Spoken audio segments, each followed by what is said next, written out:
Well, welcome to the kitchen, because today I'm going to do a cook up, and I'm going to use those lovely fillets of pollock we caught the other day, which have been in the fridge for 2 days, which I think actually does them a bit of a favour. It tightens the fillet up, lets a little bit of the moisture out, but it's fresh, it's still fresh, it's not been frozen. A lot of the fish that people eat nowadays, it's called fresh. It's not, it's been on ice on a ship often for up to 2 weeks. This, on the other hand, doesn't get much fresher, and as I say, a couple of days in the fridge, particularly pollock, cod as well I find, doesn't hurt it at all. So what I'm going to do with them is a fish pie, and it's not a traditional fish pie, as in there will be no smoked fish in it and no prawns. When you've got fish this fresh, I'll just let it do the talking. It doesn't need those accompaniments. So I'll crack on and I'll show you exactly how I do it. Okay, so you don't want to let those catch, that's the leak in the onion, that's softening down nicely on a very low heat. Do not let it stick or catch to the bottom of the pan, that's no good at all. You want that just to reduce, and it will, to about a quarter of what it was when it's done. So that's real slow heat, keep it moving, that will keep reducing. There's the carrots at the back there going well, and the potatoes, don't forget, just get a knife and just make sure, yeah, that they're on their way, but they're not done yet. You don't want them overcooked because they'll break up. Well, there you go, I've just about got the potatoes in time. I took them off the heat and immediately cooled them down with some cold water, because another minute and they'd have been breaking up. You can put mashed potato on top of this pie. I prefer the way I'm going to do it with these potatoes. It looks a bit nicer and adds a little bit more texture. But yeah, just about caught them in time. So there's the veg. That's the leeks at the bottom, which I've layered across that Pyrex dish. Tin of sweet corn over that, and then our carrots are on top of that. And when that fish is done, I shall layer that over the top as well. That's the next stage. There's our fish there, which has been cubed into nice thick chunks. Check for bones while I was doing that as well. So once those veg are done, I'll show you what we're going to do with those. And also cut a lovely fresh bay leaf straight off the tree. Always goes well with fish. So there's our milk, and in there is about 3 pints. So a couple of peppercorns in there, and our bay leaves go in there as well, and we'll get that on the heat. There's the fish there. Now it's just starting to simmer now, and that fish is about right. I don't want it quite cooked through, but it's, let's say, 2/3 cooked. Set a little bit aside on the plate there for my favourite critic. You looking forward to some in bed? Yeah, of course you are. Anyway, that's gone off the heat now, and we'll take that fish out and put it across our veg. So there's that fish, just basically sprinkled over the top of the vegetables there, and gently so it doesn't break up too much, because we want those nice big pieces of fish in our finished pie. So right, next stage, onto the sauce.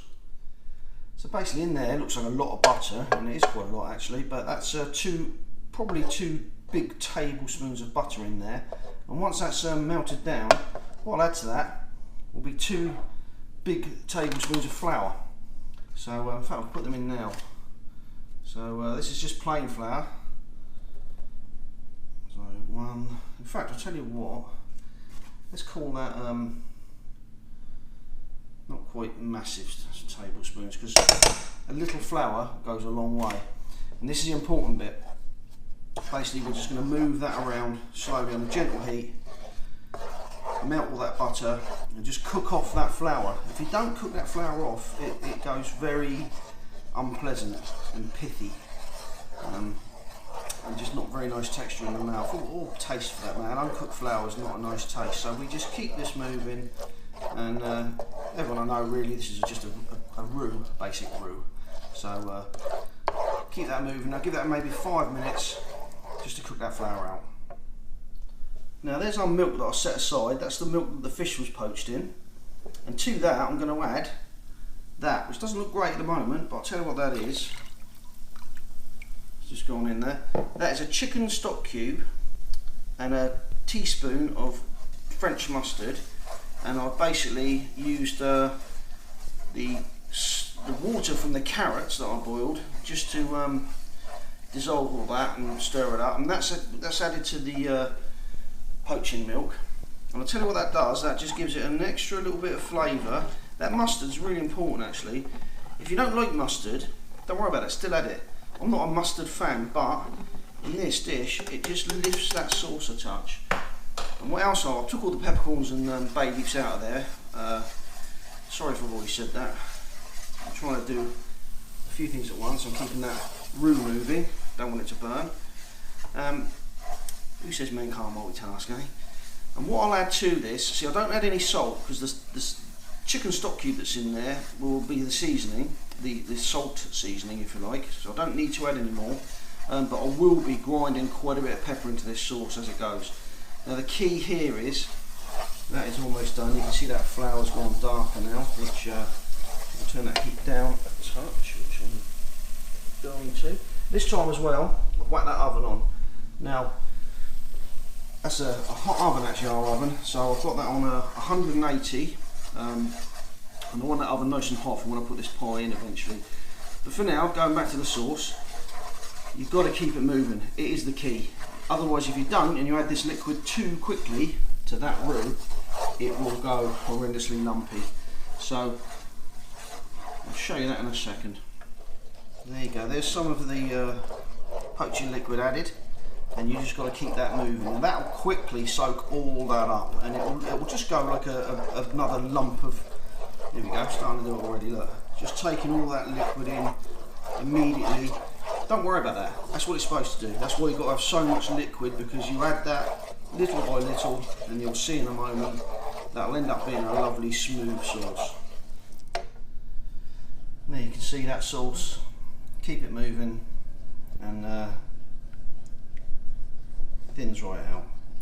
Now the longer you keep it on here, you don't keep it on too long, but the longer you keep it on here, keep it moving, you'll find that you can add more liquid to it, because what happens is that flour is still cooking out, and that will thicken this. So whilst it might look loose, really loose, it's not. That will thicken up. Now I don't put cream in mine either, I don't like cream in it. I don't think it adds anything to it. This is umptious and rich enough just with exactly what's in it. And the only thing that will go into this is more of the poaching liquor and some pepper, some ground pepper. And that's it, that's all it needs. So once that's cooked out, I'll add more of that. You see that's thickening up, lovely. That's thickening up as I'm speaking. It looked like it was very loose, it's not. I can put plenty more of that in, provided I keep it moving. That's the important bit, really, you can't mess about. You leave it, move it away from the edges. Make sure every part of that pan, don't let anything stick to the bottom basically, but you keep it going, that'll thicken. You can see it thickening up, look, you can see it leaving trails in the pan as I move it, so that's thickening up, needs a bit more liquid added. Well, there we go, I've ground a bit of pepper into that sauce, as I said I was going to, and that is just about where I want it. So I'll stir that for about another 2 or 3 minutes. Now that pepper will cook out because this is going in the oven once I've added it to the rest of the pie. So I won't worry about the pepper looking like it's big chunks of it not cooked out. It will be, but that's perfect where I've got that sauce now. Absolutely lovely, really nice. I mean, for me this is so much better than anything you could buy. It really is. I've heard people say, oh, we buy our sauces and we have packets, and nah, do this. It's worth it. It really is. And there's that poaching sauce poured over the fish pie, and we've got a bit left there, but that's good because there's one I'm going to make up for old Mother Combin, nice little individual portion. So that's the one, and the next stage is to cover that with the potatoes that we cooked earlier. Okay, so what we do now, melt a little bit of butter there, we just brush those potatoes that we've layered on top of that pie. Excuse the shadows, it's a bit annoying, but sorry about that. Anyhow, you get the picture. Well, those potatoes just need a nice little brush and a melted butter. I should put a crack of pepper over the top of that, and then that will go straight in the oven for about 30 minutes. And I'll keep an eye on it because obviously it depends how hot your oven is. As I said, ours is a very hot oven, so it's preheated, which is a good idea. Plenty of butter on it. This isn't one for the faint-hearted. Like I say, there's no cream in it though, so you know it's not terrible. But I do like plenty of butter. That browns some potatoes off lovely. This will look completely different when it comes out of the oven, and I'll show you that when we're done.